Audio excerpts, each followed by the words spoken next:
lupa subscribe.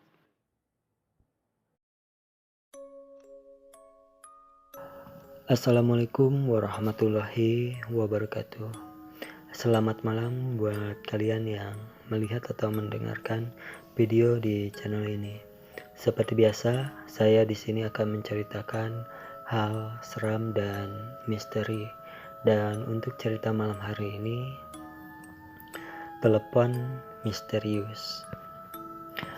Cerita ini saya dapatkan dari seorang tetangga yang mengontrak di dekat rumah. Sebut saja namanya Mas Andi. Pada tahun 2000-an, bisnis wartel memang salah satu usaha yang menjanjikan.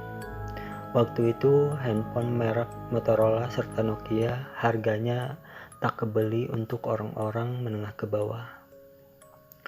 Bermodalkan 6 bilik wartel saja, Mas Andi sudah mendapatkan untung yang cukup lumayan saat itu.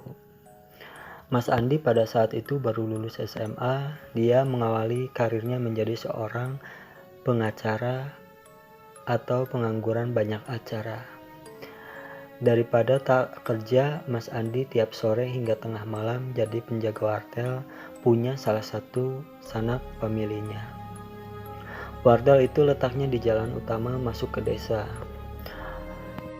Pada suatu malam, ada sebuah kecelakaan di tikungan jalan yang tidak jauh dari wartel itu, yaitu pengendara sepeda motor yang disangka mengantuk menabrak sebuah pohon trem besi. Helm yang dipakainya ternyata tak mampu menolong nyawanya. Pengendara sepeda motor itu pun tewas di tempat dengan kepala hancur berantakan. Bahkan juga karena sangat mengerikannya, tak ada seorang pun warga yang berani mengambil isi kepala tersebut yang tercecer di jalan dan di pohon itu. Warga lebih memilih untuk mengatur jalan raya agar tidak melindas badan serta ceceran darah pengendara malang itu. Evakuasi dikerjakan sesudah datang polisi serta ambulan. Mas Andi juga tak luput ikut membantu saat evakuasi. Sepeda motor yang dipakai pengendara itu ringsek di sisi depan. Namun waktu evakuasi, Mas Andi serta warga tak menemukan kunci kontak sepeda motor itu. Mungkin saja lantaran kerasnya benturan, jadi kuncinya terpental tak tahu kemana. Beberapa hari setelah peristiwa itu, pohon-pohon di dekat tikungan dicat putih oleh warga agar pengendara yang melalui tikungan jalan itu lebih berhati-hati. Nah, pas malam Selasa sekitar 7 hari sejak peristiwa maut itu, Mas Andi seperti biasa jaga wartel. Malam itu wartel tengah sepi. Mungkin saja lantaran hujan dari sore yang masih tersisa gerimis kecil. Seperti biasanya, Mas Andi berjaga wartel sembari asik bermain game. Hingga sekitar jam setengah 10 malam, tetap tak ada pelanggan. Mas Andi pun berniat ingin menutup wartel serta pulang saja, lantaran keadaan cuaca yang memang tidak bersahabat. Namun, tiba-tiba dari arah pintu masuk wartel yang berada persis di samping tempat duduk Mas Andi, seperti ada sesosok bayangan yang melintas. Mas Andi kaget. Ia celengak-celinguk tetapi tak ada apa-apa. Akhirnya, dengan tekad yang bulat, Mas Andi memutuskan untuk segera menutup wartel dan pulang. Namun saat ia ingin mematikan komputer server, Mas Andi keheranan. Pasalnya, di layar komputer ia melihat bahwa di bilik nomor 6 yang ada di sudut ruangan tampak sedang melakukan panggilan, serta telah berlangsung sekitar 30 detikan.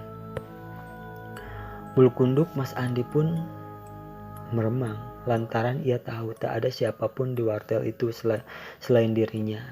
Segera Mas Andi mematikan komputer server dengan mencabut secara langsung kabel dari stop kontak listriknya agar cepat. Lampu-lampu pun kemudian dimatikan. Ia pun langsung keluar dari wartel dan menguncinya, tanpa mengecek bilik-bilik yang ada di wartel itu, terlebih lagi bilik nomor 6 tadi. Sesudah pintu wartel dikunci dari luar, dengan terburu-buru Mas Andi melangkahkan kakinya. Singkat cerita, keesokan harinya Mas Andi kehadiran tamu yang diantarkan oleh Pak RT. Tamu itu tidak lain adalah ayah dari pengendara sepeda motor yang tewas tempo hari. Bapak itu mengakui bila tadi malam ia mendapat telepon dari seorang yang menyampaikan bahwa kunci kontak sepeda motor anaknya itu ada di bawah akar pohon trembesi yang mencuat di jalan. Dan ternyata memang benar kunci itu ada di sana. Menurut bapak itu suara penelponnya sama seperti almarhum anaknya. Namun penelpon itu mengaku bahwa dia adalah penjaga wartel di desa dekat tempat kecelakaan tersebut. Sesudah mengatakan itu, sambungan telepon mendadak dimatikan oleh si penelpon. Mas Andi pun kaget mendengar perkataan bapak itu. Ia pun menceritakan kejadian aneh yang dialaminya tadi malam. Baik Mas Andi sendiri, Pak RT maupun bapak dari korban kecelakaan itu pun semakin heran serta tidak mengerti dengan peristiwa yang terjadi. Itulah cerita untuk malam hari ini. Bila kalian suka, tinggalkan like, comment, share, dan subscribe. Dan jangan lupa juga nyalain loncengnya biar gak ketinggalan jika ada video-video baru di channel ini. Terima kasih. Assalamualaikum warahmatullahi wabarakatuh.